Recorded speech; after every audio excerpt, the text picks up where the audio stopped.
Welcome, everybody, to episode 125 of Tales from the Flipside. Got the crew here today. I'm Bryan McClay. I'm running a little under the weather, and I still can't figure out how to turn off my phone by the beginning of the show. So I don't know how much longer I'm going to stick around. So maybe next week, man. Maybe next week. Oh, goodness gracious. I'm afraid senility is kicking in. Is that what the concern is? He doesn't have his fan on, blowing his hair. It's tough. The fucking back not making an appearance anymore, man. This is hard times, man. Hard times. Got to turn it up another notch to get the Fabio. It's like Dusty Rhodes out here. Hard times. What else we got? I'm Deno. McClay's like, I don't know. McClay's become like the boomer of the group, dude. Yeah. Can't work technology. It's not. He was hip. Now he's not hip. Just I don't know. Yeah, but he is good at the graphics, so we'll keep him. Yeah. Jon Z. Just excited I talked him into putting the crow on the slide, so that feels like a win. It means we're going to talk about it. They can't stop it now. It's there. It's published. We can post-edit this. Nico, are you there? Your weekend update correspondent with CBSI. Also the host of the Comic Book Strategic Investment Podcast on Saturday on the Flipside YouTube channel. 9 o'clock live Eastern Standard Time. I hope you join us this Saturday when we will be invaded by the Comic Book Fiend Club. I think it's even money that Jon Z spent the better part of $5,000 clearing out eBay of all Crow number ones because there are no longer any available anywhere on the internet. And I've got a suspicion that was all him, but I can't prove it. All I bought was some Greeks today, so. I don't know. Hope you got a good talking about me and Deno. I see what you did there. I do want to make a PSA announcement for people who actually pay attention to what I do. I'm out on Buckeye Con, so a lot of people are like, we're excited to go to Buckeye Con. The 10 people who wanted to see me. We are rescheduling for Nico. The one in Cleveland in November, Cuyahoga Falls or wherever the hell it is. Oh, that's like twice as fucking far. Akron Comic Con, let's go. Because Larry, who's going to be there? Look at some people are going to be there. Sergeant Slaughter's going to be there. Sergeant Slaughter, shit. I'm there for Sergeant Slaughter. I'm going to find a Sergeant Slaughter Boom variant. I'm going to get him to sign it. I don't care. Yeah, Larry Hama told me not yet on the podcast that he was taking a break from podcasts. So this could be the time where we bombard him and tell him we want him to come on and talk to us. Or maybe we get lucky and we get Sergeant Slaughter. Either way, I'm going to be happy. And by that time, I'm going to promise everybody I'm nailing the Peach Momoko interview. I'm going to nail it. She told me hit her up in a couple months. So. Well, we got some fun stuff coming. I know multiple people working on interviews and all kinds of fun stuff. So make sure you guys like and subscribe. Also, make sure you guys go check out comicbookinvest.com for all your comic speculation and investing needs. The source for all of this amazing information that's coming out lately. It's killing it over there with all the articles. And, of course, you can get the Hot 10 there every Friday, every week from the one and only Ben Stein, who wasn't able to make it tonight. So shout out to him. And shout out to the one and only P-Dubs, who is working hard tonight at getting his new dig set up. So yeah, make sure you check out CBSI swag. Emiliano, hit it up. Get your nice swag going on.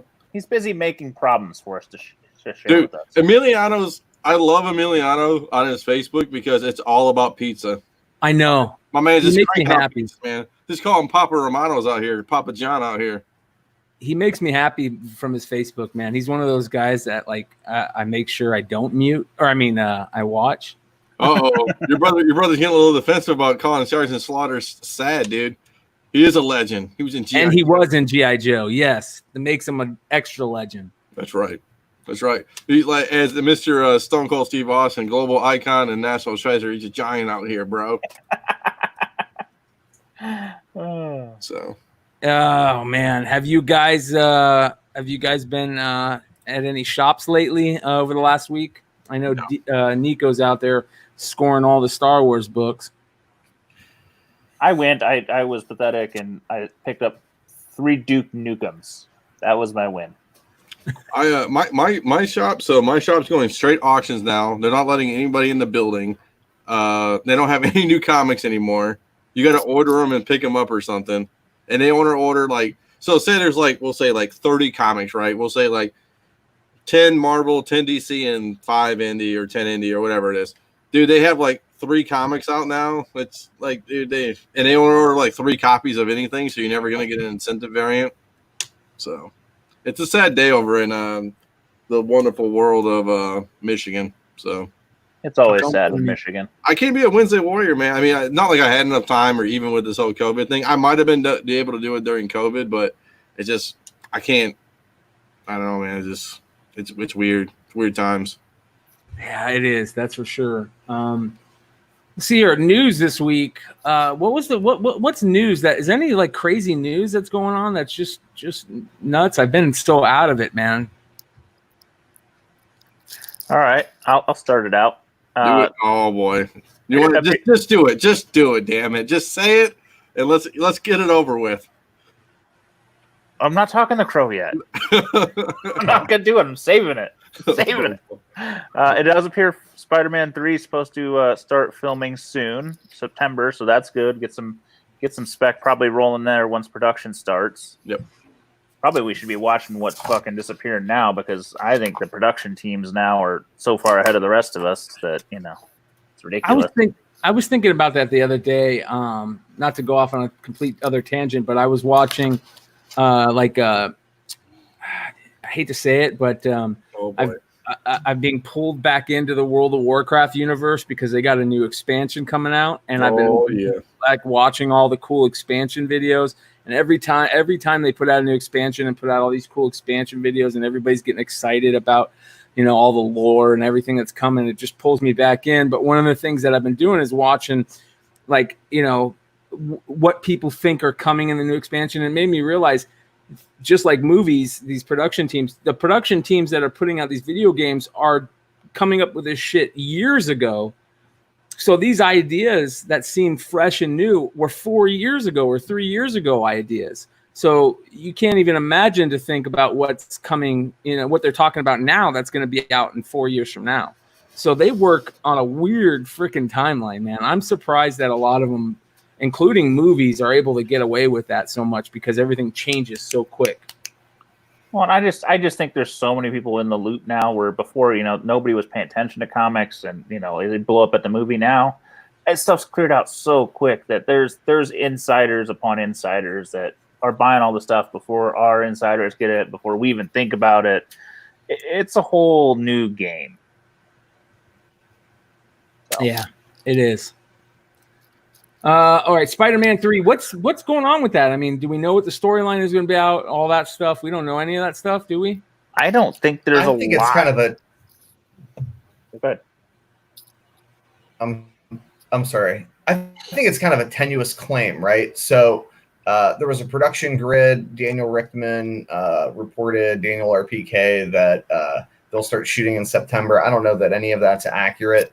If I'm a betting man, and it is happening and that's accurate, I would say it's Maximum Carnage, right? That's just, let's cut up Cletus Cassidy and Tom Holland, and here comes Eddie Brock and Woody Harrelson and Spider-Man.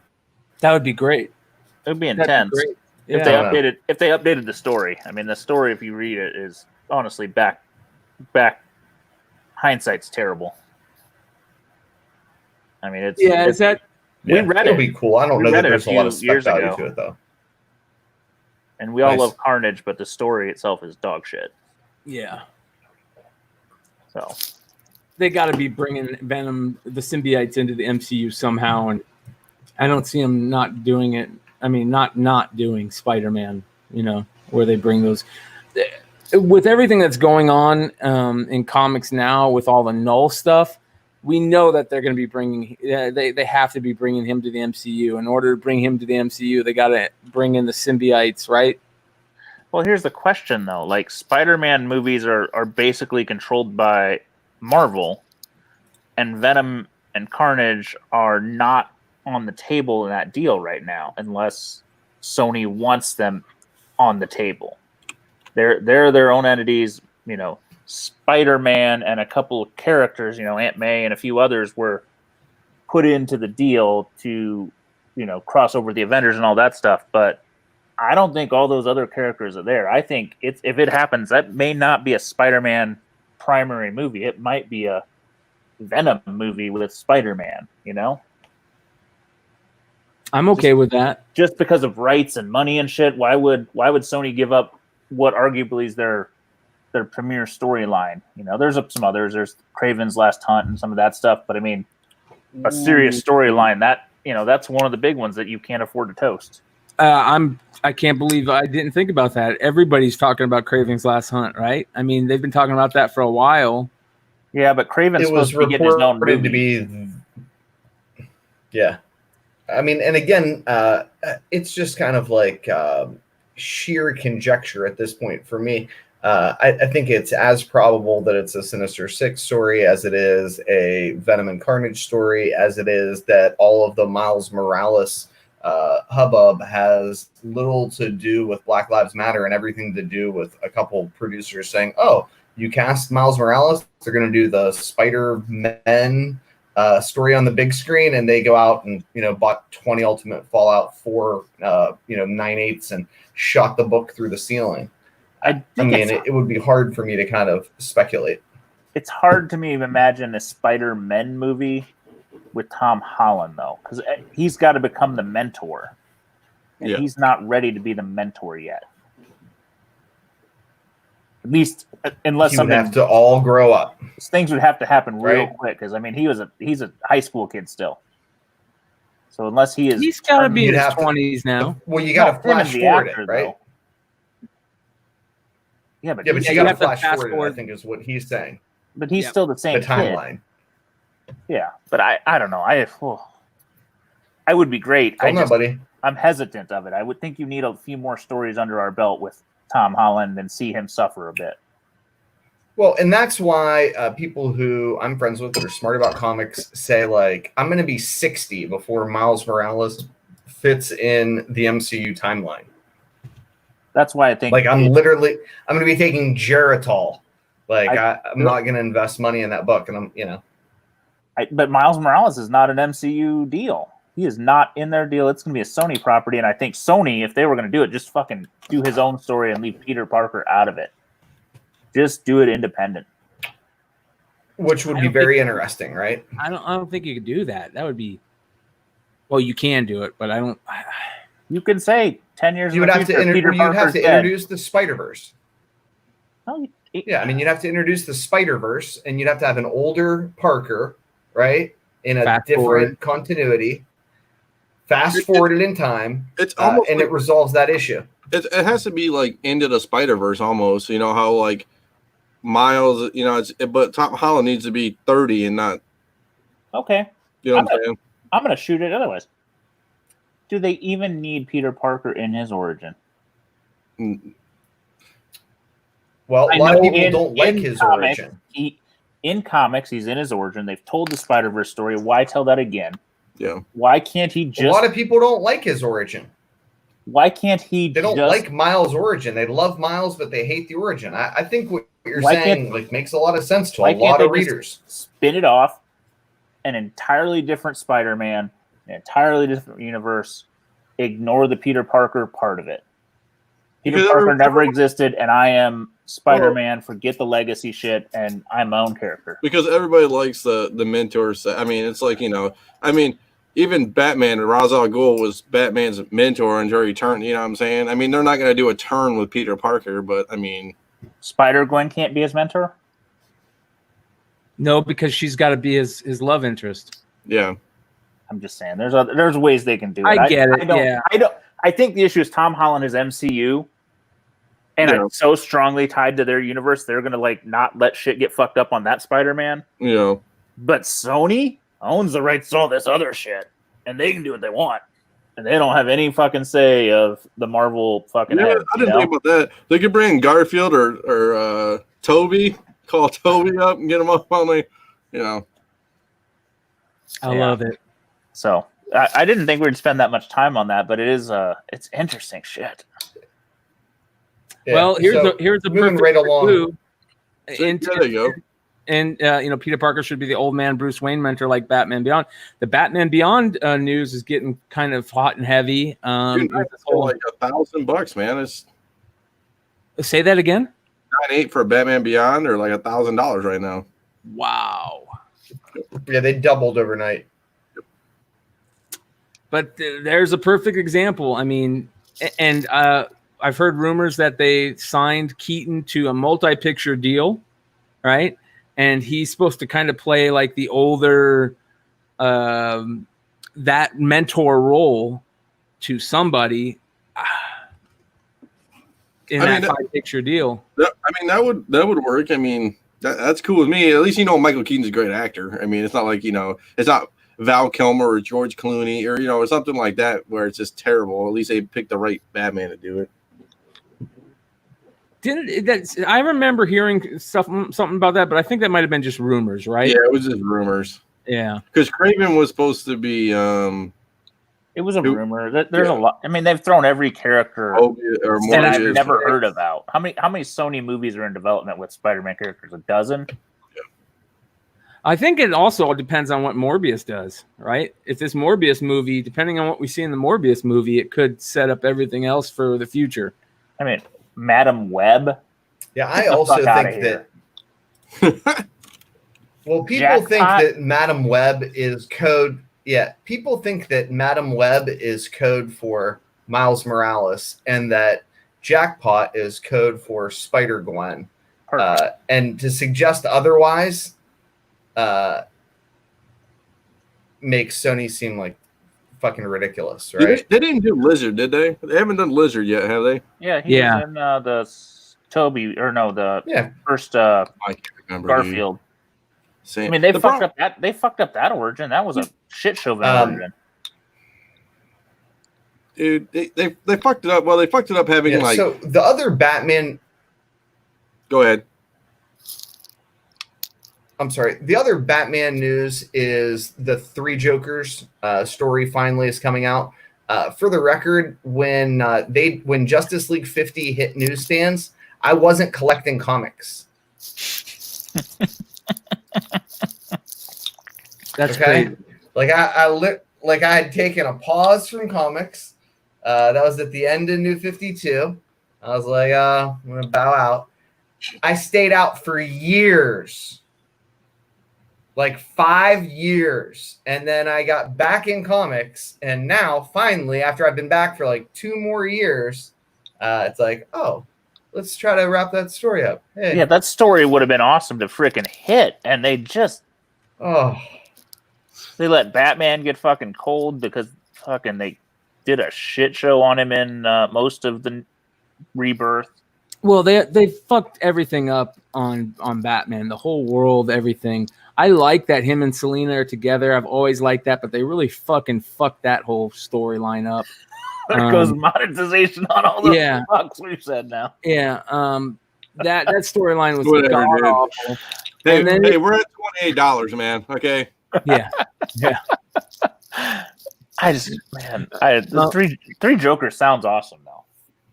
It sounds good, but it also sounds like it could be a shit show. Yeah. If they did it right. Do it right.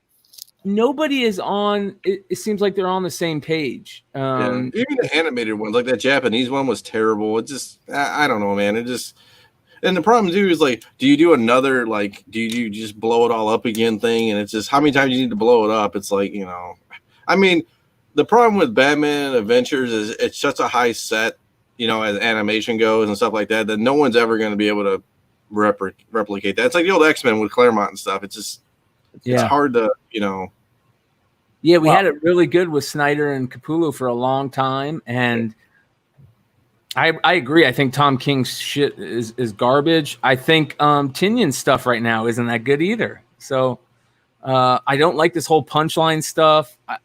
The last issue I caught a little bit of it, and I'm not a fan with where that's going. It just seems like they're trying to pull magic out of something. They're trying to pull blood out of a turnip, and you just can't. Speaking of Jokers, I don't know where I saw this. Some freaking random news story. There were stories that they were going to continue the Joker movie, but that character wasn't actually the Joker. He just kind of inspired the Joker. Oh, that would be stupid. Why? Because they made him all be tie in with Bruce Wayne, and it just wouldn't make sense. I know. It could be interesting, though. I like the idea, but I felt... Listen, that Joker movie was never meant to be a fucking... It's a one-off standalone. Well, Yeah. They shouldn't continue it, but if they did, it shouldn't be him. Yeah, it shouldn't. That shouldn't have been a Joker movie. Like, in all honesty, that should not have been a Joker movie. It was purely the last 10 minutes that tied it together. But yes. So the three Jokers to me, when they first said it to me, could be interesting. Of like, I always thought of it was like like Grendel, like it's a fucking spirit or a disease or a fucking something that takes over a body. Like that storyline's interesting to me. Like it's been passed down, but not on purpose, not groomed, just fucking jumps. Like that would be fun. But like the idea of three concurrent Jokers, or I don't know. yeah, Sean, we agree. We agree. Let's talk about this. I want to do a little advertising, and Z's gonna hate me on this because pandering to us. No, you can pander for this cause. So we have, since we have 1,000 subscribers now. Woo. We installed this thing called Super Chat. So at the bottom, you can see there's a big S with a money sign. You can donate to the channel, and we can use those monies to get things like Nico faster internet service, or giveaways for the channel, or I don't know what else we can do. Yeah, it's any of the money that gets made will definitely be put back into the show tenfold. So we appreciate or Deno's new diaper fund. We gotta or we just need to move Nico out of fucking goddamn FE. I think we gotta hit like 1 million subscribers and hit like $7,000 per video so we can buy him a new house and stuff. If his internet didn't, if you could hear his sound and his internet, you'd hear banjos in the background. Well, it's true. You would. Sure. So you get the expensive headphones like me, and then you can hear everything like that. All right, we're gonna continue without him, even though he wrote this. The next one is this Immortal She-Hulk spec, and so this is coming from Jim's Comics, is who's kind of pushing this particular book. It's this Civil War #2, Civil War 2 #4, the 1 in 10 variant. You pulling that image up? Which one is that? Is that I got it. It's the ugly ass Deadpool thing. Yeah, that is damn ugly, but yeah, it looks like Deadpool and Iron Man and Kamala Khan had a confused kid. I'm telling you, if there's an appearance in there, great. But this is a cover that does not going to stand the test of time. This is a disaster, an abomination, if you will. Yeah, it's bad. Like, do you really want that in a slab on your wall? No. I mean, I've had worse. Even if you're a Deadpool fan, no. Covers matter. I could show that to my kid and he'd be like, no, he loves Deadpool. Yeah. And I love covers matter. So I don't know. It's just something to mention. If you're out there digging around, look for it. Maybe you can flip it to somebody who's not got sense God gave him. There's some rumors again. Wonder Man, who was rumored to appear in Guardians of the Galaxy 2, first appearance in Avengers #8. At that point, it was supposed to be Nathan Fillion, but there's some rumors he may appear in the WandaVision show on Disney Plus. So a lot of people wanted that spec. It kind of went cold. I would love Nathan Fillion to have a chance to play it. I know he's good friends with the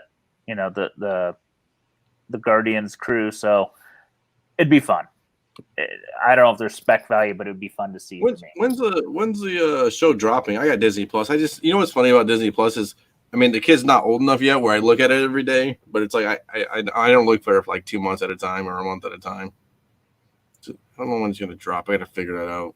You know, it's funny. Emiliano says Wonder Man rumors are back. Time to sell. Remember, there was some Wonder Man rumors going around. It seems like that always pops. Wonder Man rumors always seem to pop up every couple of years that he's going to be in a show, and everybody wants to go crazy and go buy him, but then it just tanks. So I don't know about Wonder Man. I don't know. Like, what is there to spec on? How they were going to do it was going to be funny. Nathan Fillion just being the hero that Star-Lord grew up seeing in the movies and just be a flashback scene. That would have been funny. Like, he can't be a real character. And I'm sorry, you said something that kind of got me fired up. I was listening to a YouTuber that I respect, Etta Nick, who I like. He has, if you've never checked ETA Nick out, he has the best CGC grading tutorial series I've ever seen. If you want to learn how to grade for CGC, check it out. And he does some investment talks, but he's kind of on a rant this morning about, people asking him, is this a good investment? Is this a good buy? He's like, a good buy is if you get it at a good price and you can sell it for a profit right away. That's a good buy. If you bought it at the peak, you're an idiot.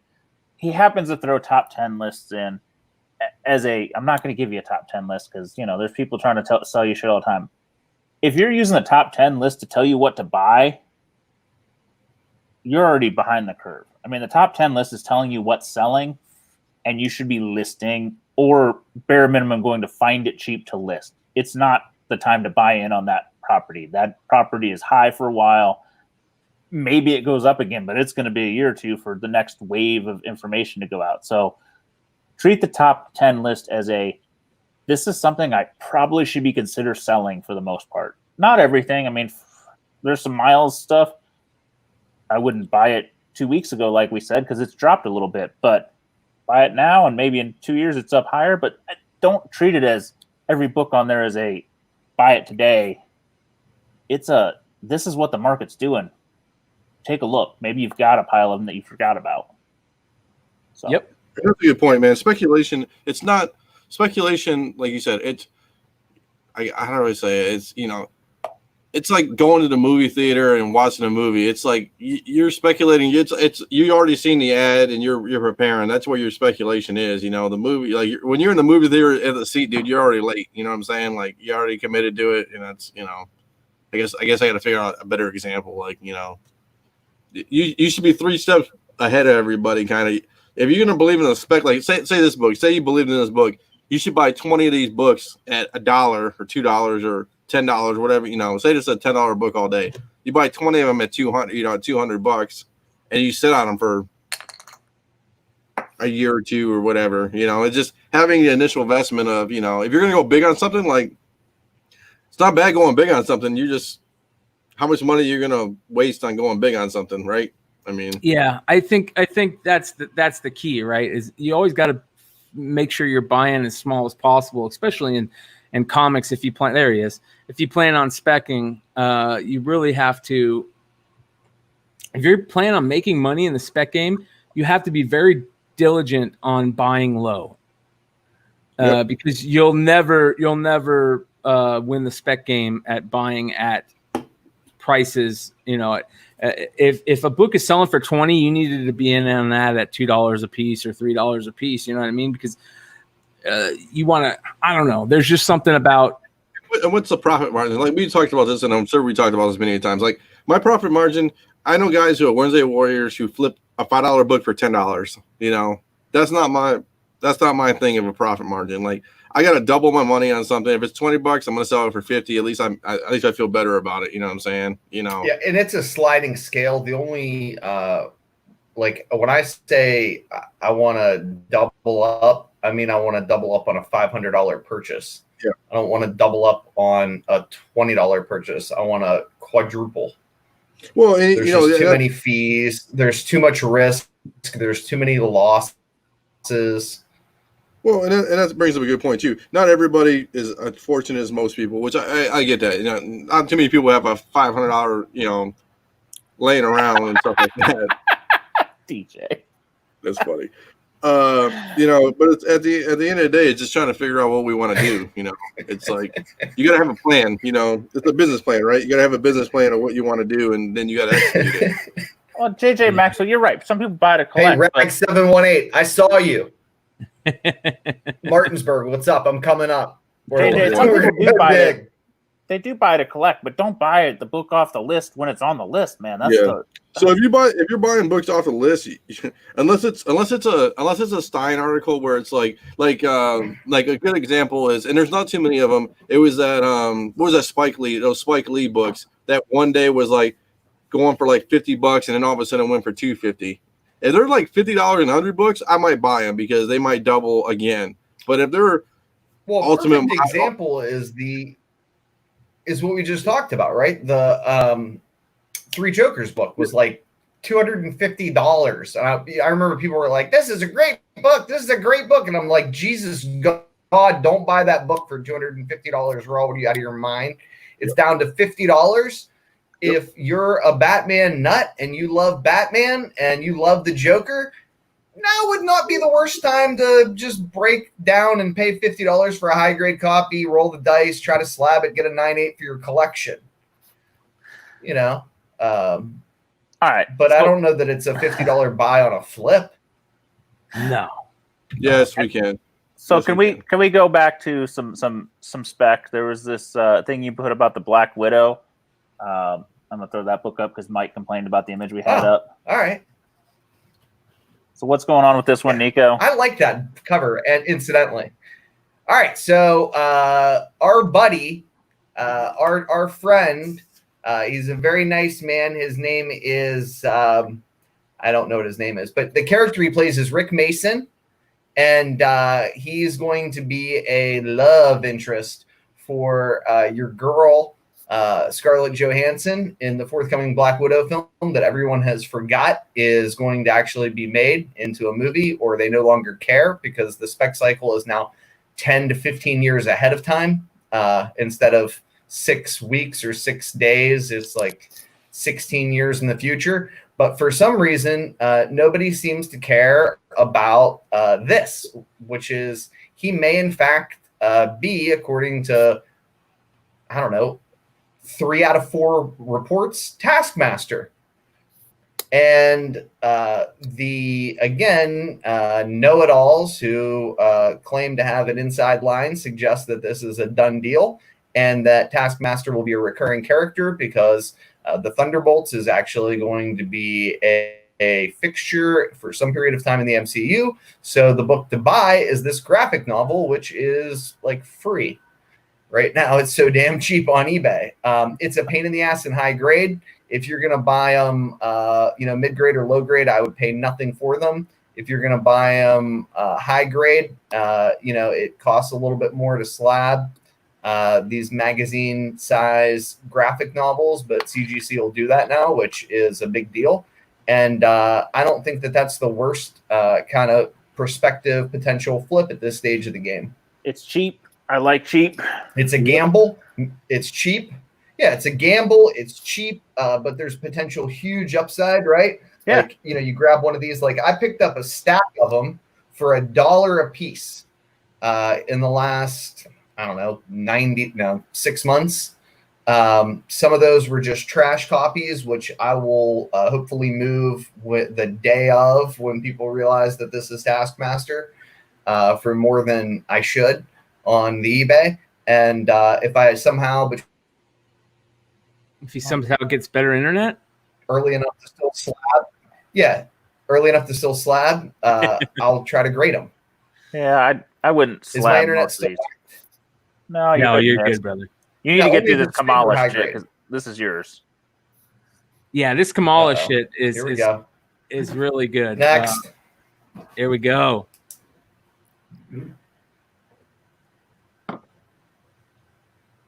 Nico, you there? This Kamala shit. Yep. So have at it, man. This is great spec. All right. Cameron is being reported as a done deal casting wise by Daniel RPK and a couple other internet scoopers. That's the character. He first appears in Ms. Marvel Volume 3, number 13 in 2015. We showed you the A cover and the 1 in 10 ratio variant. In if he is the leading man for Kamala Khan in the forthcoming television series, this is something you could consider buying. You can pick up the 1 in 10s for like $10 on eBay. I saw one on Mercari for $8. I've got a stack of a half a dozen of them. I would have bought those 2 copies if I wasn't talking about it today, but I wanted to leave them out there for somebody who was watching. They may dry the hell up and go bananas for a little bit, but don't worry, like everything else in the spec cycle, they will come back down and there will be a time to buy and sell. I do not believe now is the time to sell. But when we figure out who got cast as this guy, that would be one opportunity. Another one would be to try to roll the dice like people did with Umbrella Academy and The Boys and see if the TV show takes off. And he's a beloved character. Yeah, I like this spec. I think it's great. The Kamala Khan spec is way too far back, and this is something that you can maybe get into for much cheaper than some of those big Kamala Khan books. Ice cold, like the Inhuman. Yeah. Yep. All right. On to the next one. Let's do it. This is some more stuff that is in the Kamala Khan universe here.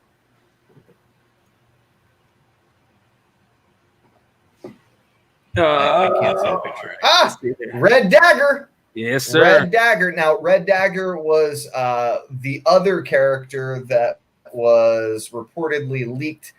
This one has not been subsequently, quote unquote, confirmed, but it's got a sick variant. If the initial reports were correct, then this one makes sense. A lot of people are saying that it just has to happen because there's so few characters of importance within Kamala Khan's run. I like the ratio variant. I didn't look for them today. I don't have any of those. I should have bought some before I talked about it, but I struggle in that regard. But again, I'll try to grab them when I see them out in the wild, and assuming that the world doesn't shut down again. This is a good one. Okay, so shout out to our man Sleepy John for teaching me who Thomas Edison, I don't know what the hell it is, a parakeet, clone, something. It's a clone bird clone. It's a type of bird. Cockatoo. I don't really know. But anyway, he is a scientist of import, both in the Kamala Khan universe and in American history of the world. And I just really love the idea of this character. I think if they introduce him, it would be wild. And again, not sure if that's actually going to happen, but there's a first print and a second print. First print being red, second print being blue. I don't know the price tag on any of these books. I assume it's not much. Now here's some of my favorite stuff. Woo! The Galactus. At least you pulled the Eddie. Shut my mouth now. At least you pulled the Eddie Granoff version. So I'm glad Nico brought this up in our little outline that we got going for the show, because I would have forgot about it. Big shout out to the Mighty Mel V and Lucas from Comic Crusaders. We were talking on one of Mel's Talking Lit shows, and we were talking. Lucas was talking about all the crazy Galactus spec and the Donny Cates Black Winter spec and all that stuff. And he had brought up the spec about and this is all Lucas from Comic Crusaders. The guy, he's doing some really good stuff. Make sure you guys go check him out. You can also find him on Mighty Mel V's channel every once in a while. But comiccrusaders.com is the website that he's working at, getting off the ground. And basically, he talked about the graphic. It was like a one-off. It was called Galactus Origin, I think it was. It was an older book in the maybe late 80s, where it had some spec about Black Winter maybe being that first appearance being in that book, because we all know that the Galactus is the herald of this Black Winter character or something like that. So basically, they're bringing Galactus storyline back hot and heavy in the universe, and we all know that Donny Cates likes to go back and look at old books and bring old books that's maybe we aren't thinking about back into the equation. And I always love the Epic Illustrated story arc, The Last Galactus story that John Byrne started but never got to finish. I had kind of talked about that with them and said maybe this might be some type of little gold mine that Donny Cates could be working, to tell the finishing of this Last Galactus story that John Byrne never got to tell because Epic Illustrated ended up going out of publication, before he could finish it. So if you guys ever want to check it out, it's Epic Illustrated 26 through 34, and it's pretty cool. But that was some fun stuff, and I appreciate Nico reminding me of that. But this one is some really good information too, Nico. If you want to talk about the Beyonder stuff, which is So if you're remotely familiar with my ongoing love affair with Secret Wars 2 number 3, I had much like Jon Z a minor win. CBR dropped a video on YouTube where they said that Secret Wars is inevitable and that the Beyonder is the inevitable big bad for the MCU, that's the direction they're going. I don't know that they had any inside information whatsoever, but they agree with me that this is the long-term trajectory for the Marvel Cinematic Universe. These books are in every dollar bin in every comic shop that has dollar bins in the United States of America. I take every copy I see unless they're mangled at $1 a piece. For one simple reason, I think it's a win. And I think when we look back at this, it will be unlike those Infinity Gauntlet number ones, although they were certainly sellable. This one's a first appearance, and it's a black cover, so the 9/8 will be real hard. Plus, I think this character's got a lot of potential screen appeal. Him in a white suit. It'll be amazing if it's done well, and Marvel does everything well. So that's my my meager comic book suggestion for those who are looking, for a real cheap investment. You want to spend $20, grab 20 copies of Secret Wars 2 number 3 and stick them in a box. You'll thank me. Or you spend $121 for a 9/8 right now and just be done with it. That's not bad. That's not a bad price, honestly. $120 for a 9/8 book. I mean, you go best offer. I paid for a 9/8. $100, right? Yeah, I paid for a 9/8. it's not bad. It's I think I got one behind me. I think that a lot of people have been hoping that character would show up in the MCU at some point. I think that they had to get a few stories off the ground before they could bring him in, but who knows? You never know how fast they bring this stuff in. $100 book right there.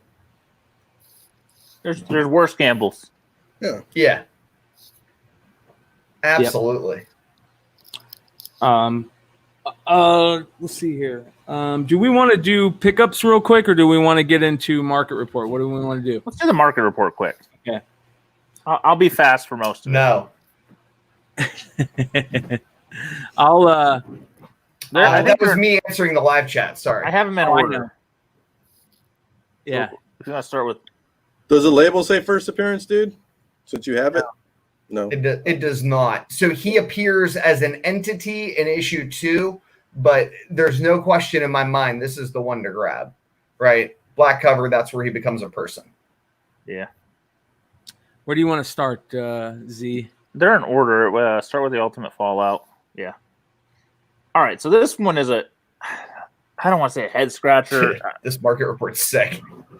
Ultimate Fallout 4. We've talked about the standard edition. Yep. You know, first prints were trending 1,300 about 2 weeks ago. They're down a bit, but this is a newsstand. And the tricky thing is CGC, you know, you can't backtrack all the information that isn't there. We don't know how many newsstands there are.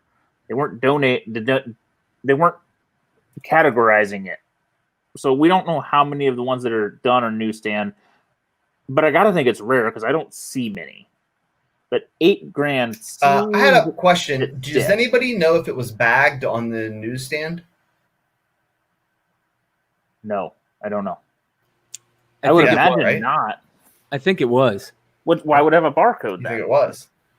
Well, that's the newsstand has a barcode. Yeah, it's all very fascinating. I don't know. And it says Black Panther on it. No idea where this came from. Yeah. Though I am not. We've seen these newsstand books go bananas before, right? Like there's the Kamala Khan, Captain Marvel 17 newsstand that was nuts, but this is without question the highest late Marvel newsstand sale in history. And so we'll come back to this price point, $8,000 newsstand. I don't know if it's a good price, bad price. $8,000 is the price. So we'll go to the 1 in 25 variant. Again, we don't really have a good bearing of what the numbers on this one are. I definitely see a lot of them, but they're recognizable. A 9.4 for just over $3,000 is a Canadian sale. No, 2,200. Sorry, 2,200. Right. So Canadian sale. Canadian sales always throw shit off because not as many buyers. But when we kind of looked at it 2 weeks ago, 1,300 was the 90-day average. There wasn't a recent sale, but 90-day average 1,300. So it came close to doubling, which is in line with everything else. Jumping ahead to the 9.8 sale. Lordy. 9K. So most recent was 4/26 and 5/4. Both of those dates had a 3,500. So this guy almost tripled. Let's say 9K, 8K. What do you want? The newsstand or do you want the Ultimate Fallout 1 in 25? I don't know. Newsstand. What is the newsstand? Like how rare is it, right? I don't know. I just don't love the newsstand, man. It's not exciting to me. I put it in a slab and people look at it and it looks the fucking same. Yeah, it's the 35-cent price variant though for me. It's the Star Wars 1 35-cent price variant, the Sabretooth first appearance, the Iron Fist 14. It's 35 probably cent rare. price variant. Where was it newsstanded? You know, who had a newsstand at that point? It wasn't in Walmart. It Barnes and Noble, Books A Million, those kind of places. It's exactly where it was. So it was only where it was. Every other newsstand had shut down by then. So I mean, there probably aren't a lot of them, and fuck, I've seen how they store comics there. They're a nightmare. So a 9.8 is probably a unicorn. I just don't. I'm not a newsstand guy. I don't know. I don't pay the premium for it. It's just a me thing. I don't begrudge people that do. It's not where I want to put my money. That's pretty cool that I pulled a 9.8 out of a newsstand like that. So some employee bought it off the shelf because I mean I've seen those things are like damage beyond damage. Yeah. Oh yeah, there's spine ticks that just you want to break the book in half. Yeah. This one still just boggles me because, listen, we've talked about it before. There's a lot of these out there. I won't say a lot, but I know of multiple people that got a handful of them. So, well, they're on the 5 below. Yeah, I think the newsstand's more rare. I do too. So, if you're gonna invest. Yes, I wouldn't buy it. It's just not my thing, but probably long term, that's going to be the rarer of the two. But it's not exciting to me. Yeah. All right, so let's move on a bit. And one more modern. It's also one that I'm a big fan of. I've talked about it a few times. I would have bought that. Teen Titans 75, the Hughes variant, 9.8. That was for you, buddy. I would have. I own one. I've owned 4 or 5 of these in my time, and I only own one now. I actually bought the last one at the peak. So the high sale, not mine, but I was close. 2019, one sale at $815. 2019. 24 in the census in 9.8, 20 are blue, 4 are yellow, 57 total, 9.6 being 20. So most of them are 9.6, 9.8. Most sales in the last 2 years have been trending in the 5 to 6.5 range, up, down bounces. This is really at the low end range. We've talked the same thing with the Hughes Lost 23. He seems to have kind of fallen out of favor. I don't quite understand it. I don't know if there's just too many people chasing too many store variants, too many things that it all gets lost. I don't know. To me, this is one of his couple best books, and it is one of the toughest. He should have sued for those naked covers. Oh, I don't even want to talk about it anymore. No, let's do it. Have you guys seen the Batgirl 51 new one? I don't want to talk about it. Please don't give them any money, guys. Please don't shop with your wallets. I don't care if you like them. Buy them in the aftermarket. Do something. Just don't give those guys any money. It's shitty. If they're gonna do it, pay it Hughes to do it, man. This book's doubled. So this blows me. I'm loving it. Yeah, well, it's not doubled. It's a newsstand. It's a newsstand. Yeah, but I'm sure there's quite a few more newsstands. Yeah, but in that time, newsstands, directs were. Yeah, dude, direct and newsstands a whole different game back then. I don't think everybody understands that, though. I think this is an outlier sale for somebody that didn't realize that. Yeah, because the high low on the 9.8 2 weeks ago was 400 in 2020 with a high of 826. I don't see somebody paying a premium for the CBCS other than they wanted the newsstand designation. There are the census, there are 287 9.8s, 199. Almost 509 6s. So I think somebody was not thinking about it. They're newsstand obsessed and thought, I want a newsstand, and didn't realize that was kind of the minority in that time, or the majority. So I question that sale as far as reason and logic. Yes. I don't understand it. I think they saw the newsstand because CBCS states on the label newsstand. Yeah. So there's something weird in that one. Yeah. Okay. I'm going to talk about this one. You talked about this in your weekend update, and it blew my mind because in my mind, this book was a $750 book not very long ago. Stein showed it in pickups not this year, maybe late last year, $750-ish. I'm going to hold off on the census data because I want to do a comparison. But that's a huge jump. That's a big money number. Hell of a sale. And tough book in that grade. I don't know. Impressive. So the copper key, the Turtles is God. Abito is, the demigod. Primer 2, Crow, and a couple others kind of float in that next tier. And I think maybe that next tier is starting to catch a little fire. So do you want to move on to my favorite book, and we'll kind of play between these two because I've got some comments.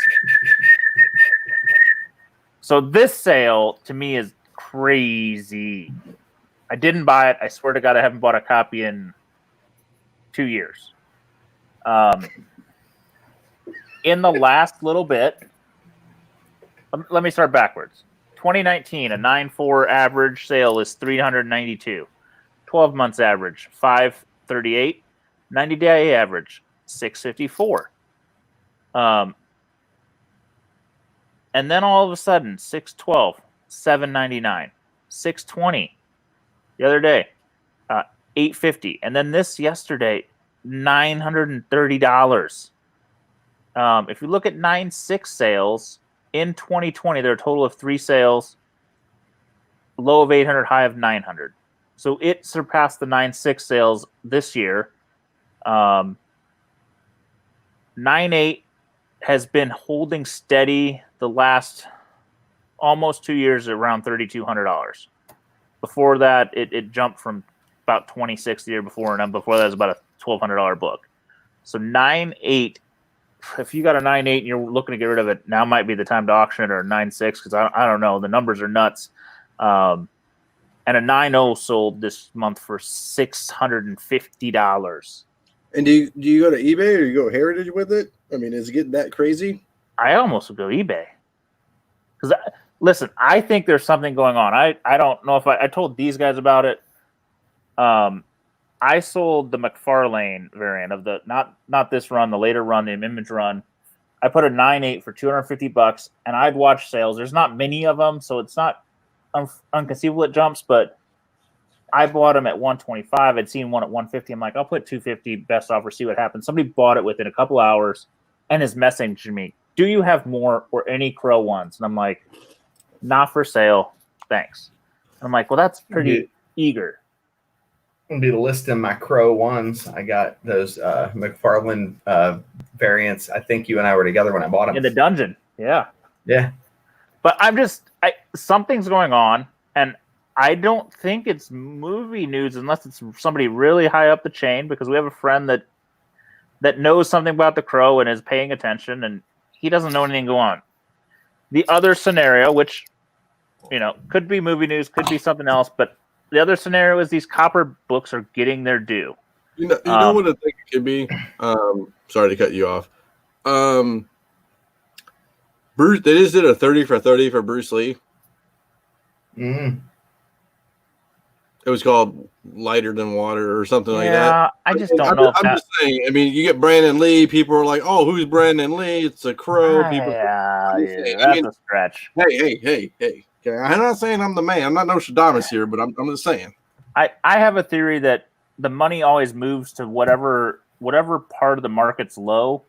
A few years ago, silver was on fire, and I kept saying gold is low. I couldn't afford enough gold.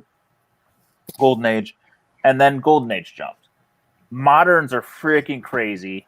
Mm-hmm. Bronze went crazy. What's kind of sitting low outside of Ninja Turtles and Abito?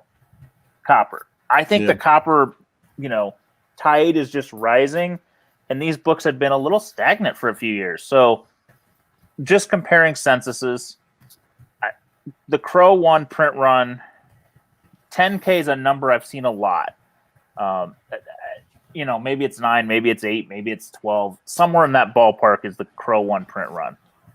I've done research on it, checked the shit out of it there. Primer 2, I don't even want to claim. Recalled Climax has it at 1,800 estimate, but I scanned the CGC boards and a couple other places, and they had estimates in the 25K. So I don't claim to know the print run. They said there was some time early on and in the mid-2000s where some guy had cases of these, like unsold cases. I don't know if it's true, not true. But looking at the census data, total census, Primer 2 is 598 copies. Crow is 506. To me, that implies that their print runs are probably similar. So maybe let's assume somewhere closer to that 10K. Just because they've both been popular books a long time. 9.8s, Primer's got 39, Crow's got 43, 9.6, Primer's got 117, Crow's not 96, 9.4, 139 versus 101. So pretty similar censuses even. But just the numbers on these, the 9.8 Primer has sold for 3K recently. Couple sales in that ballpark. The Crow again has been 3,200. I don't know what's going to happen. And as Nico said, there is 0 copies of Crow 1 on eBay. So either a couple people got an itch in their pants and bought the shit out of them, or everybody just decided I need Copper Age keys right now. Yeah. I don't know which it is. Something interesting to watch. If you're got a store with one sitting on the wall that's been there a while, maybe buy it, because I think you could make money tomorrow selling it. Maybe it's the guys who, you got to think, what's all these guys who haven't either don't have a restock option, or you're like, hey, I was gonna go to cons and restock. Maybe this is what they were gonna, as a book to put on their wall. Maybe. I don't think they're buying at those prices. What's a classic property, right? So, one of the things that I've been doing, for example, I grabbed a stack of the Dead at 17 Zeros because it's a classic property. I was able to pay nothing for those books. They have a huge upside, but it was like a very little investment. This is, you're looking for like perennial properties that are going to be transformed into a film or a television show. How long before we get Usagi Yojimbo? I don't know that it matters with a book that's got that kind of cult following, but maybe it does. How long? But that's just way too big of a buy-in. Grendel, that's a little bit, more reasonable.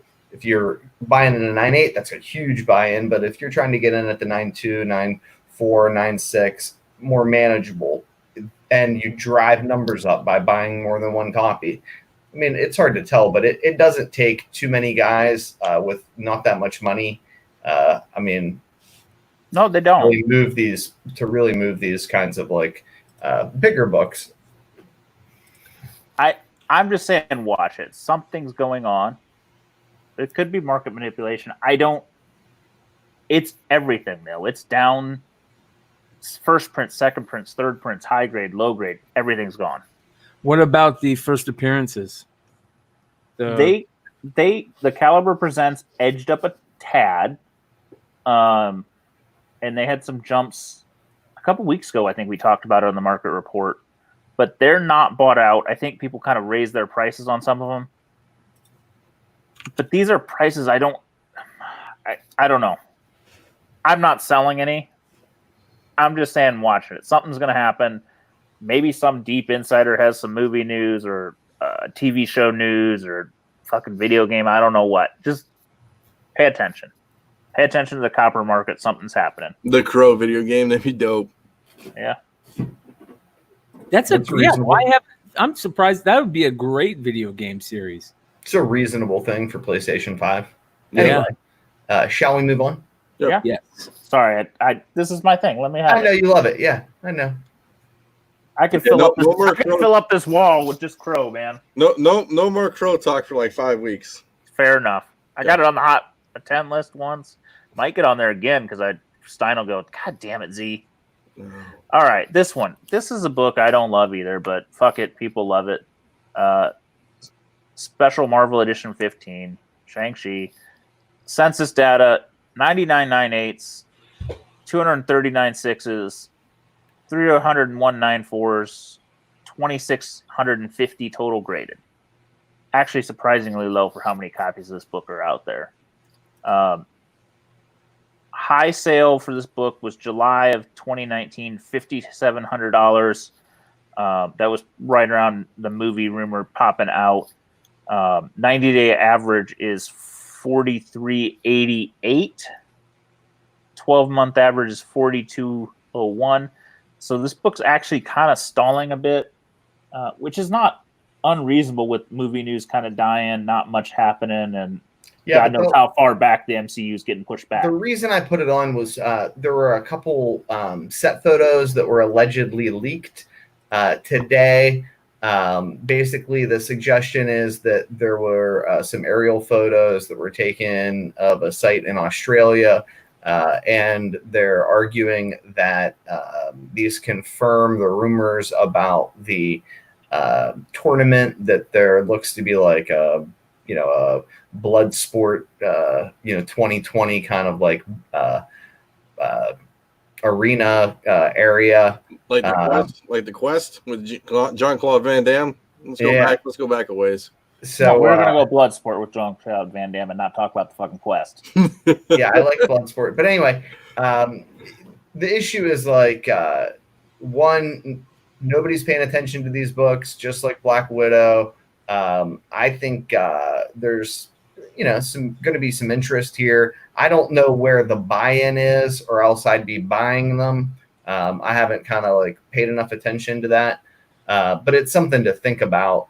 I don't know that now is necessarily the time either. I mean, it's probably going to get a lot colder before it gets hotter, but we'll see. It's good to track it. Who knows? I mean, it drops to 3,500. Maybe that's a buy point. Yeah. Who knows? 99 of them on the census is not a ton, but it is. There's enough though. It's nowhere near as scarce as like Ghost Rider or some of those kind of earlier bronze. Yeah, but you'll pay a lot more for that. Correct. It's not scarce, but the market's not going to get blown up. All right, the next one's Big Daddy X-Men 1. Oh. Lord of mercy. So I know you put it here. I did some analysis on it. I didn't put a shit ton of data because there's a lot of census information. 2019, 10 sales in 2019, anywhere from $24,500 to $12,600. This year, this being the high sale, honestly high sale of all time, only 2 sales this year. The low being $14,200. Again, we've talked about this before. There's a huge spread in presentation on these Marvel Silver Age books. If you look at this image, it's a really pretty copy. Bright covers, no chipping, no, major just problems. The eye appeal is very high, so that's why the price is on the top end. This is Primo 7.0. I would say the price point's holding steady on this book for the last year, which makes sense. There's no new news. But if you're going to buy Marvel Silver or any Silver, you got to look any of these books, older books. You got to look at the eye appeal, not just the grade. Not all 7.0s are even. There could be a pretty solid crease somewhere in the color. There could be all kinds of things going on. This could have a fugly back, but who cares because it's going to look great on your wall. So, Bang bang. You think I'm get tired of talking? Strange Tales, Fing Fang Foom, 2020 sales, 4 of them, between 700 and 475. Kind of a similar trend. It's bumped up a little since 18, where it was a 600 high and a 400 low. So it's moved, 10% in 2 years, which was a nice kind of steady growth, but not explosive. There's some rumors of it maybe popping up in the Shang-Chi movie. This is a nice eye appeal 3, sorry. So I think that's why it's on the higher end of the price point as well. Looks overall great for a 3. I think this has always been a book that kind of the insiders always want to have because they're tough to find. I didn't do the census data, but it's not the most common book out there. I had one of those. Do you remember at Comic-Con a couple years ago? Yeah, you don't see a lot, and I think we'd all agree we don't see them at every show we go to. Correct. No, and the only time I do see them, they're beat up. Yep. Yeah. So if you're going to get in a low price point, a high eye appeal, low grade is not a bad way to go. Whoever bought this did a solid deal. Now to the Golden Age part of our show. I didn't go too crazy on this one because we've done a real long market report. Amazing Man 23. First, Tommy the Amazing Kid. I don't know. It's not a key. To me, the interest in this is it's a centaur. And Lou Fine. Centaurs, they're a subgenre of masochists because centaurs are rare as piss. I've only seen a couple and, never 2 copies of the same one. It's a real nice looking 3, by the way, but that's not really the story. 24 in the census for a Golden Age book with a hardcore group of collectors with a great artist. Of all things, the high is a 9.4. There's also a 9.0, but after that, it's pretty much all 3s to 5s. 24 in the census. No sales recorded on GPA above a 5.5. No copies have sold more than once on GPA. And there's only 7 recorded sales. Now, it doesn't mean that's all that's sold because there's some places that don't report to GPA. We all know that. But just the sheer fact that there's only 7 recorded sales on this damn book tells you something. The most comparable prices were the 5.5 sold last year, about a year ago, for $1,800. A 4.0 sold about 15 months ago for $10.38. I have an even bigger question that's fascinating me right now, and I never knew this if this is the case. Are those stars? Because are those like the original Mark Jewelers? Like military star. It says military star. Is that what that means? Because I love finding those books with that star on it, that you could see it over the N. I don't claim to know that, man. If anybody knows that what those stars that they have stamped on some old books that you see every once in a while were, if that's a military star, that'd be fascinating. I did not know that. But I know that there's a subsection of collectors that love stamps on their books, whether it's the top book that's stamped on the newsstand bundles, or if it's a the 5 pence stamp on an American book or something. They love these stamps, and I see those stars all the time, and I don't know what they're from. So I'd be fascinated to find out what they're from, if anybody knows. Agreed. Ben probably does. He's not watching, but he probably does. All right, one last book, and to me, the same story as the issue is. These uber rare books are kind of popping up when they don't show up often, and I still think it's something to do with the con scene being dead, and some of these dealers just need to branch out from what they normally do, and they're throwing some books up we don't see, or other people are throwing books because they just don't have other ways to move them. Hit Comics #5, another Lou Fine, gorgeous black cover with the swordfish battle. Colors on it are amazing. Nico and I were actually talking about this one because he wanted to bid on it because it looks like a press and regrade candidate. I went to sleep Friday night and it was $1,400. I woke up Saturday morning, it was $2,400, and I was like, well, that hurt. I had to talk him out of it because if you look at the lower right, it appears there's some chew on it, maybe rat chew. Something happened to that corner, so the top on it, maybe you could press it to a 5.5. But there's not as much upside as it looks. But my God, it presents gorgeous. Such deep blacks and colors. It is a pretty ass copy for the grade. I'm not going to say you couldn't press it and get a little higher, but not a big jump. Census, 33 total, only 24 blue, so almost a third are restored. Jesus on Christ, a 9.6 is the high. After that, it's an 8.5. The 9.6 is the Edgar Church Mile High copy, sold in 2017 for $59,750. $59,000. That's not a number to sneeze at. More Lou Fine goodness. No GPA data since 2018. A 4 sold in 2018 for $2,200, a 3.5 for $1,277. And a 6.0 back in 2012, which is actually one of the more recent sales, for $2,600. Great. My analysis was like, this is going to sell for what it should, or maybe $300 to $500 less than it should. I'm looking to again, get like what 33-40% profit or more, 100% profit. Not gonna happen. It was beautiful. I could have gotten in and out of it probably without getting hurt, but I just didn't have the balls to pull the trigger. After it hit the 2,400 mark, I was just like, oh man, this could go. If it's a cover you're looking for, you got a great deal. Yeah, dude, it's just congratulations to the buyer. I mean, it's just so pretty. Yep.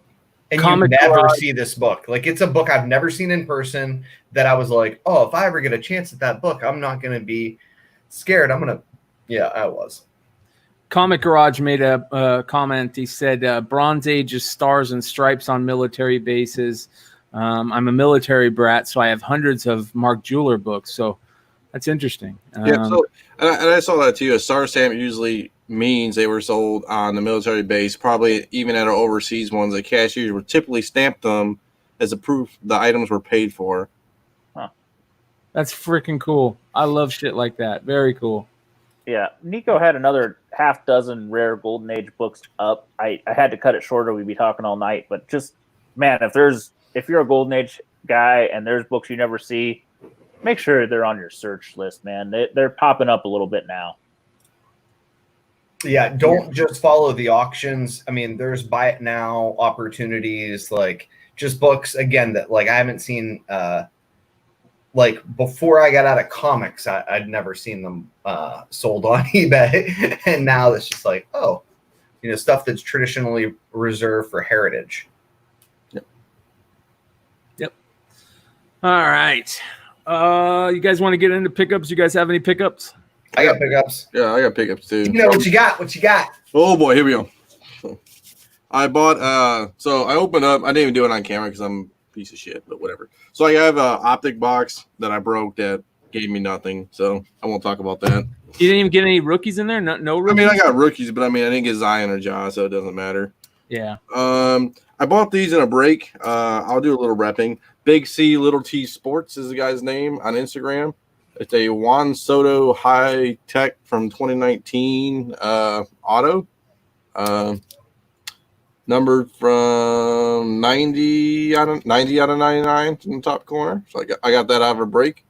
I got this bad boy out of a break. It's a Hall of Fame plaque with Willie Mays' signature.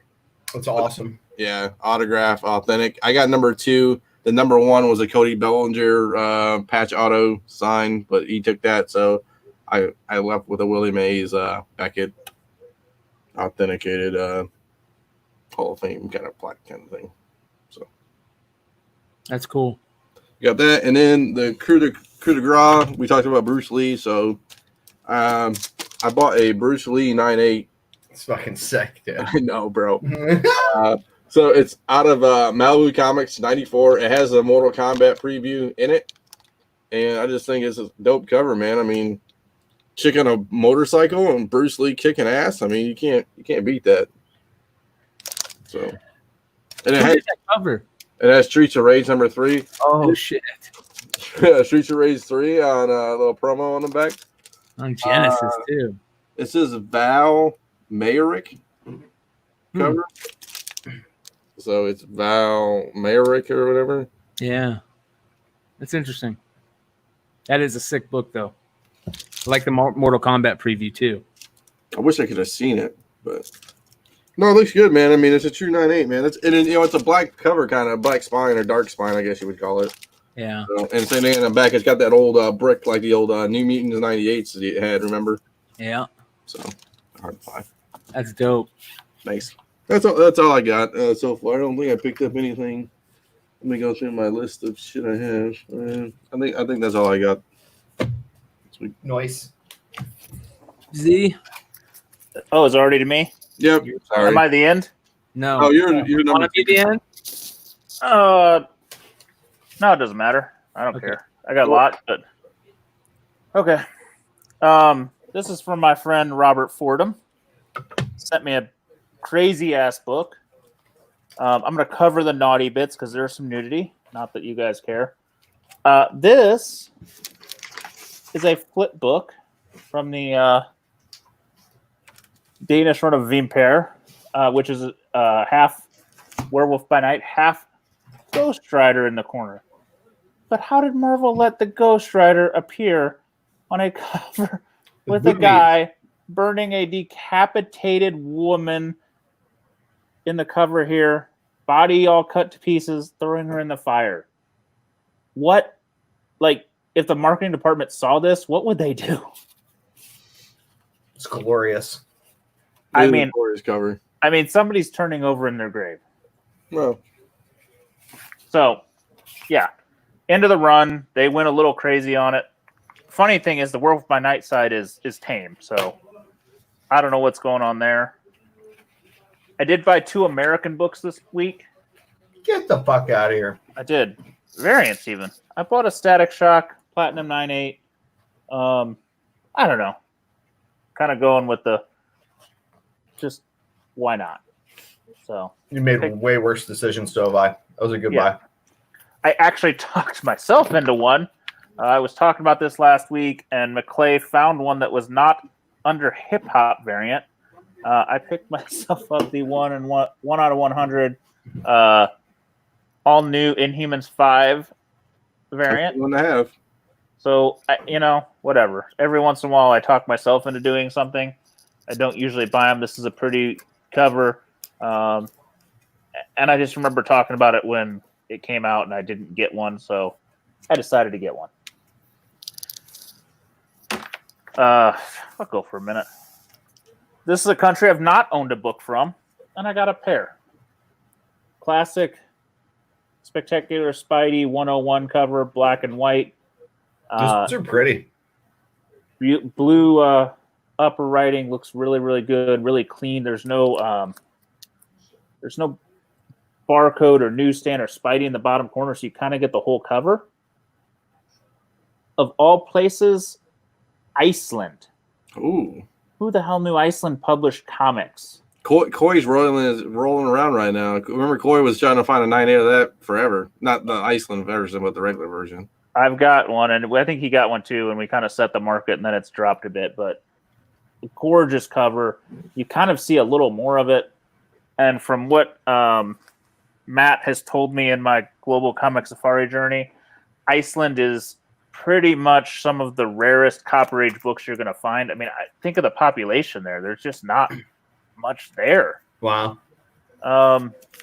And I'll do one more. I picked up a X-Men 266 variant. This is Brazil. So mini digest size. Kind of nice looking copy. Got this in a trade with somebody. Very happy to have it. It's neat. That Gambit set's small, but kind of getting tough to get because so many people are interested in it. So picked it up in a trade with another common key that maybe I have a bunch of. Not that you guys couldn't guess. And thought, why not? Cool. All right. That's not Ghost Rider. It's a Flaming Skull, guys.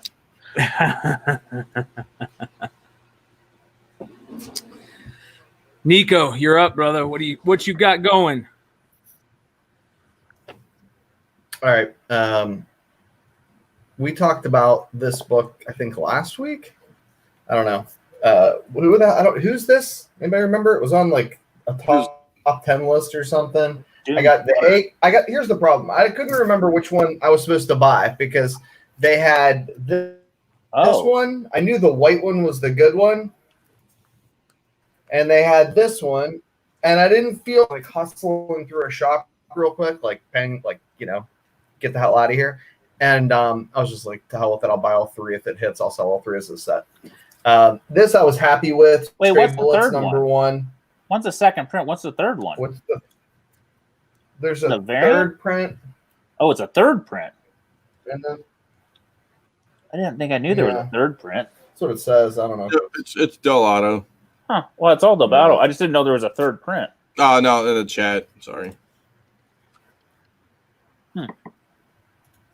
Well, anyway, I like Stray Bullets, dude. This was a classic story that has been forgot about or is unknown to a lot of newer collectors. I think Stray Bullets number one is a smart long-term buy, much like Dead at 17 number 0. You mean like we're talking about it, like those properties. Okay. All right, my man. Yeah.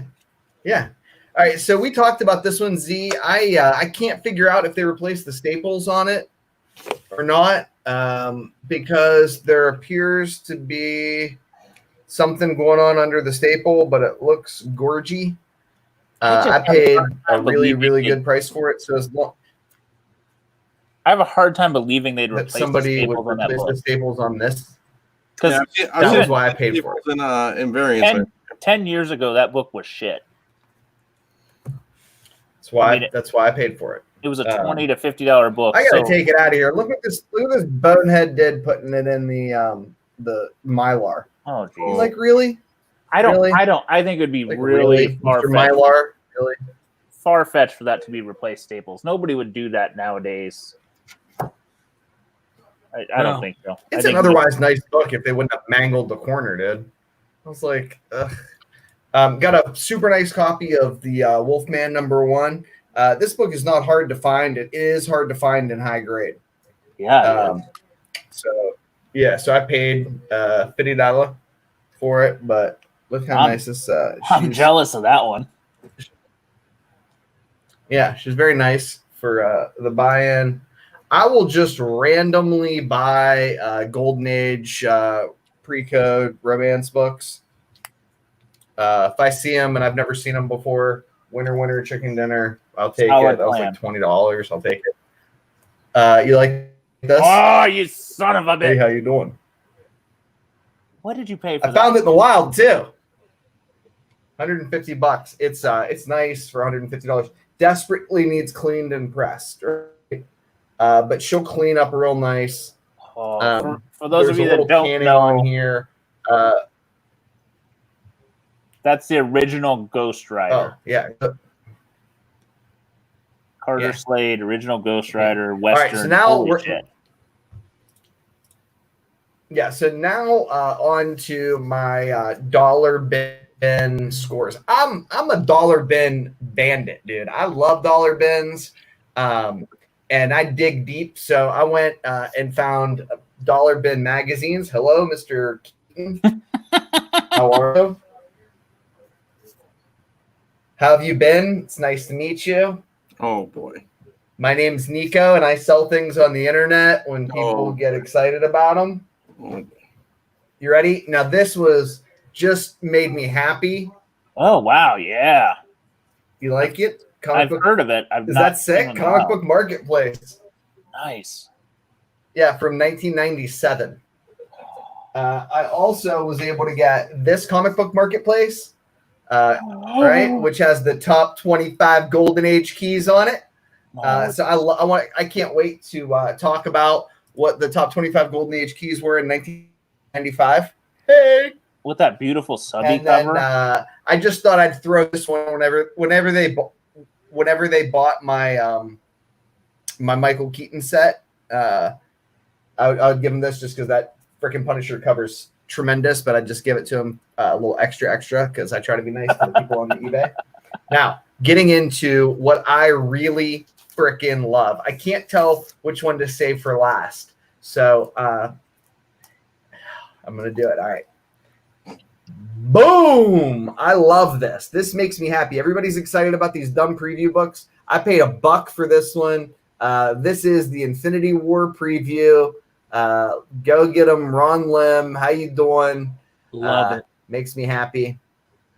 Is that Beautiful. gorgy? I knew you'd like that, Brian. Beautiful Thanos art. I knew you'd like it. Now, Galactus. Now, for the record, this is my favorite one, and shame on any retailer who sold this. I will never sell this. I will die with this in my possession because I was around buying comics when this happened.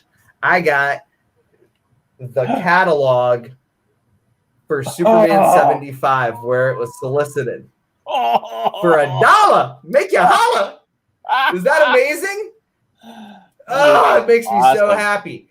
This is when everything changed. Like, you want to talk about, like, I like the history of comics. Other people think I'm stupid and they want to buy, like, you know, I don't know, some dumb thing. And but comic book history is like a freaking religion for me, and that is one of the finest pieces of comic book history I've ever had my hands on. I don't know that anybody cares about it as much as I do, except for if I'm right, there are countless like crazy retailers that are like, yeah, I wish I had my copy. That almost bankrupts my store. Yeah, that's like the Grim Reaper of fucking people get really mad. Yeah, dude. People get really mad about all this, like, Marvel Previews 92 is sold for, and like, part of me is like, well, that's stupid. Okay, who would pay $2,000 for that book? That's insane. I know that we have a YouTuber that interviewed the buyer, and God bless him, he can spend his money however he wants. I'll have an interview here in 2 weeks with the seller. Kudos to him. But the reason that I'm excited that things like this are happening, right, is because I want history like this to be preserved, right? Like when they originally solicited Infinity War to comic buyers and retailers, I want stuff like the Superman 75 solicitation that was like the pinnacle of the spec like nightmare that engulfed all of comics. I want that kind of history to be preserved. And I think if it wasn't for sales like the Marvel Preview 92 for 2K, people wouldn't be saving that stuff. I think and they might be throwing stuff like this away. So I'm happy that these people didn't. I agree with you 100%. I think that we should maybe even, if we can, here in the future, maybe 3 shows from now or 4 shows from now, we'll set it up. We should grab all of our super cool magazine stuff that we have, if we can find it, and just talk about cool magazine stuff and comics that we own, not stuff that maybe is out there, but just stuff that we own that we can talk about. I love talking about magazine spec, and I think a lot of people, well, we know a lot of us on this channel love that stuff too, but I think a lot of people are starting to get more into it. And I don't want people to hate magazine spec thinking that it's all about cameos and stuff like that. Magazine spec is so much deeper, and you said it perfectly, Nico, that it's about the history of comics. There's nothing better than going and buying I paid a long box for those, dude. Yeah, there's nothing better than buying a long box of like Wizard comics for $1, and you have amazing reading material for a year. You know what I mean? Nothing better. Yeah. Oh, right. Oh God, that's amazing! I didn't even know that existed, and I'm so excited about it. I kind of want you to. I knew you'd be happy. I want to read it. I want you to scan me the pages to see what it shows as the Harken what's of really Death. cool for me is I ordered it, dude. I ordered it out of that magazine, the Advanced Comics magazine. Like when I was a little kid, I like turned my newspaper money into comic book money. Got a couple like card/comic dealers that couldn't afford to get like a direct order on their own, and we all banded together. And I was little. I was like 12 years old. I think they just let me hold the money because I was a kid. And they're like, well, his parents are probably solvent. You know what I mean? If he runs on us, we'll beat him up. He's a child. What's he gonna do? Right? So like I would show up at these Capital C in Columbus, like these retailer roundtable things, right? Like think about there's like some version of Dennis Barger and then me at 12, and the people that work there, like they would come up to me and they like talk to my parents, and my poor sweet mother, God rest her soul, she's alive but in a nursing home. But the point is, Alzheimer's, she doesn't really know what's going on, but she would just very kindly and gently, because that's like who she is, be like, no, that's my son that orders the comic books. And she would get hustled into driving my dumb ass up there by my enabling father, who let me do this sort of insanity. God bless him too for all the grief I've caused him. But I'll shut up. Sorry. I kind of want to have you, if you watched Global Comic Safari last week, we had Joey, who was a 12-year-old in Puerto Rico who ordered all the comics for his mom's store, like made her get into comics. You and him would have amazing stories. He's like, there's no comics to buy. Let's get a diamond account, Mom. Wow. God. I'm gonna grab my pickups real quick. Hold on. Keep talking. Right. Oh man, I to be in your brain and have those stories is amazing to me, because I'm just at that time I was some dumb kid freaking buying Superman 75 on the shelf. I only bought, like, between me, my brother, and my dad were all collecting time. I think we only had 6 copies, so we didn't go crazy. We all thought this was the most important I was not a big kid. Like, I was not a big kid. I'm not a big adult. You know what I mean? I'm 5'6", maybe 145 pounds, right? Oh boy. But I would read. They would give me these like street fighting books. That was like the title of one of them, right? Like about how to get out there and challenge the your other competitors in the retail market. And so I'd be sitting in class, not paying attention to what my teacher was doing, and reading these books. And there was this one kid who, like, he basically was just fucking with me as a child. Like, oh, you think you're a fucking guy? I literally had to get in a fist fight with him every week for like 6 months, every day, after school until I won. Broken noses, the whole nine. So comic books somehow made my dumbass turn into a man. Who'd guess? But I digress. So first of all, through that whole story, on your Tinder profile, we all know you put 5'9" on your Tinder profile, even though you're 5'6". We know this. No, I'm an attorney, dude. I don't have to lie about shit. That's a good point too. Oh man. All right. I got quick.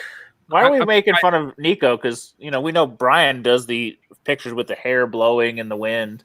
Oh man, I'm surprised I made it through the show. A couple times I had to back out. Glad you did. All right, so I've showed this on other shows. I don't know if I showed it last week, but for you foreign guys, this Italian Spider-Man. Oh. Yeah, and Panini Spider-Man. I've showed it on other things. Very pretty. I picked up an absolute shit ton of these guys for like $2 a book. Okay. I got more, and I figured that might be a good spec for $2 a book, right? There was a big time when those were like the shit. Like, literally, that is the only action figure variant that I think is worth any money. It's Ultimate End #1, which is interesting. But yeah, for a couple bucks a book, yeah, I'll buy them. But the problem was that the John Tyler Christopher was doing such quality artwork. Marvel's looked like crap. Yeah. Yep. I think I might have talked about this. I picked on another show, but not on this one. I picked up this Champions #1 variant. Great cover. I picked up this Scarlet Witch, first appearance of the twins. Picked up a bunch of these Wraith books. Picked up a Dothamir set. Oh yeah, yeah. I spent a little much for it, but I really think that that's still good spec, even if you spend much for it. But I also picked up another copy of this. I bought like 3 9.8s. I think I paid like $30 for this, which is amazing. And this, I'm not 100% sure, but I'm like 90% sure. And I'd love to have somebody else look into this for me and see if I'm right or some help. But I really think this is the very first Scotty Young baby cover. This is Red She-Hulk #58, the Scotty Young variant. This is from December of 2012. So I think this might be, I buy these now whenever I see them for cheap, but even in raw, because if Scotty Young continues to, we saw a long time for Adam Hughes books to really get to the price they are. And I know a lot of people can't stand Scotty Young, but a lot of people love him. So, maybe the first baby book might have a little bit of extra value. Who knows? I mean, the Scotty Young fans are freaking That's rabid. fascinating. Yeah. I've never even thought about that, man. It's kind of cool.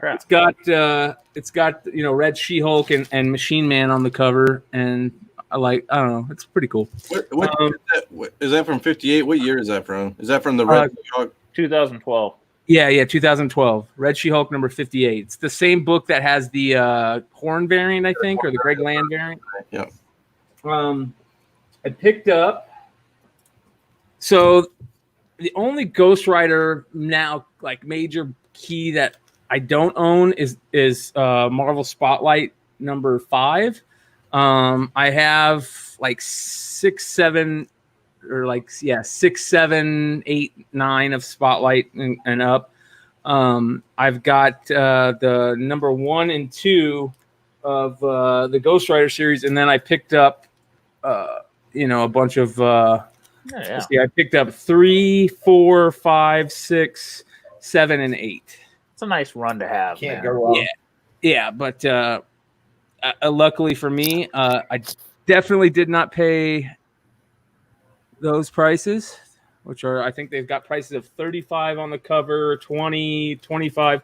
Paid $2 a piece for these. So Matty DeVoe agrees with you. That's the first baby cover, not including the Oz books.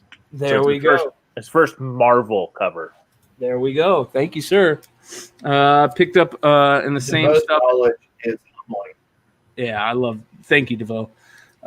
This Darkness, I love Darkness spec. This was a book that I remember when it first came out, just going crazy over. I don't know if you guys remember this, but you remember Awesome Entertainment? It was like a mail order comic thing, and you could get special variant covers that you could only get through Awesome Entertainment. It was like one of the very first, store variant things that I remember. But Awesome Entertainment also did a bunch of Darkness variants. I remember back in the day, and I bought every single. And this was before Darkness had even come out. Like there was such. The video game's great too. Wow. Yeah. Oh yeah, because Mike Patton plays the voice in the video game. Yep. That's the god Mike Patton to all use. Hey, Yeah, for the record, Darkness is one of those books that's got to come back, right? Yes, I'm right there with you, man. I love that. I think the Darkness Witchblade universe is a great universe. So There's continued rumors on that one all the time. Yeah. But you never know, man. Like you guys said, there's always titles or properties that are good, future spec. The Crow, Witchblade, Darkness, some of the stuff you were talking about earlier, Nico. There's all, Dead at 17, that type of shit. There's always books out there that you can still find cheap that, you're going to probably have to sit on for a little bit, but those are the type of books that I love finding for $1, $2. Well, Witchblade has some fantastic Turner art at bare minimum. And if you go in the later ones, there's some wonderful JSC stuff. Yes. And not only JSC, there's some great JTC, John Tyler Christopher. Really? Oh, yeah. That's where he got some of his very first stuff. I think Witchblade number 75 and one. Anyways, I've talked about him on this on here. I think that's where he did his very first negative variant issue. It was I've showed it on this book. It's the one where that's a red background, and then there's a Dia de los Muertos variant to it also. But I love that Witchblade. Some of those I'd like to figure out. Go ahead, brother. I'm sorry. Please continue. I was just going to say, I'd like to figure out what Gen 13 books can go. I've got a goofy delay, and I apologize. I'm just going to shut up. Well, I tell you what, Witchblade is one of the best drawn series and quality of artist in there. Can't go wrong.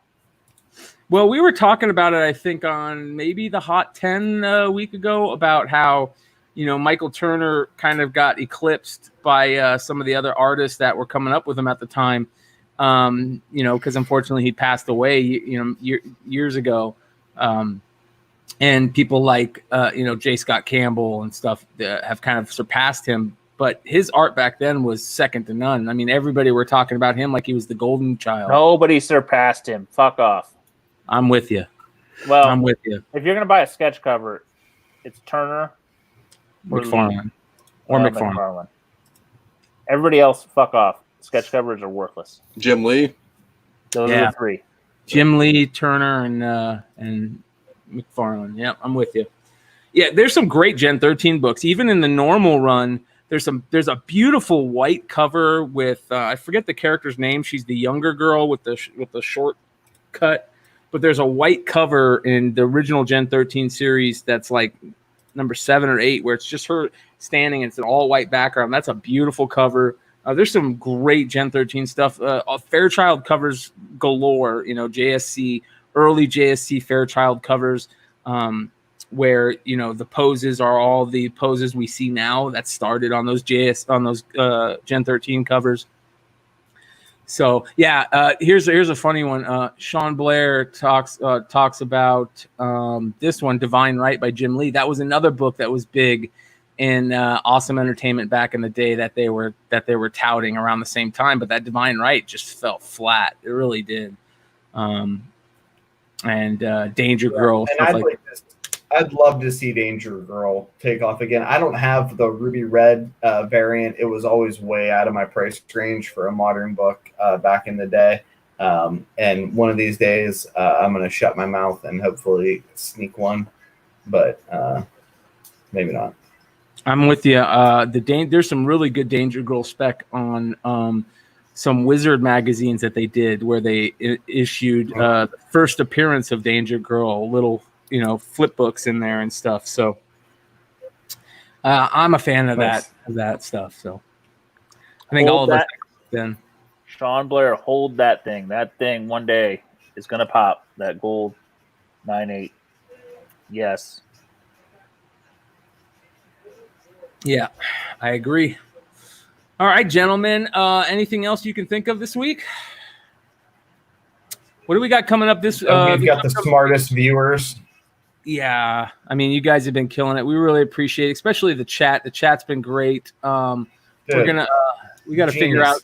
Yeah, we got some ideas coming. Heading to you guys soon that hopefully make the chat even better. And I finally got the address for the book that I owe to Mr. Josh, and I'm going to throw something else in there. Blame it all on McClay. Shout out to the Colonel. Love you, Josh. You got your stuff heading your way soon. I actually need to give him a call. I was supposed to call him a day, so I'll give him a call after we're done. But yeah, Colonel, we appreciate you, brother. Other than that, make sure you guys check out the Jesse James interview that went recently this last Saturday. Really good interview. Got a good interview coming up. Very one of the smartest guys in comics. Yeah, very, very smart. On a different level, right? On a different level. It's like he thinks he has a practical business sense that I think is lost on so many buyers, sellers, collectors, retailers, and that kind of like Benjamin Franklin sort of like common sense wisdom, and that's what I like hearing. It was cool. Yeah. And we got a great interview coming up this week with, like we talked about earlier, the Comic Book Fiend group. We love those guys. Those guys are doing good things, so we're going to hit them up. And make sure you guys check out Comic Book Invest for all, the great articles and a lot of the cool stuff going on over there, especially the Hot 10. Everything that's going on over Comic Book Invest is good stuff right now. And make sure you like and subscribe to everything we got going on here. And we'll catch you guys next time. Adios. Peace. Flipside.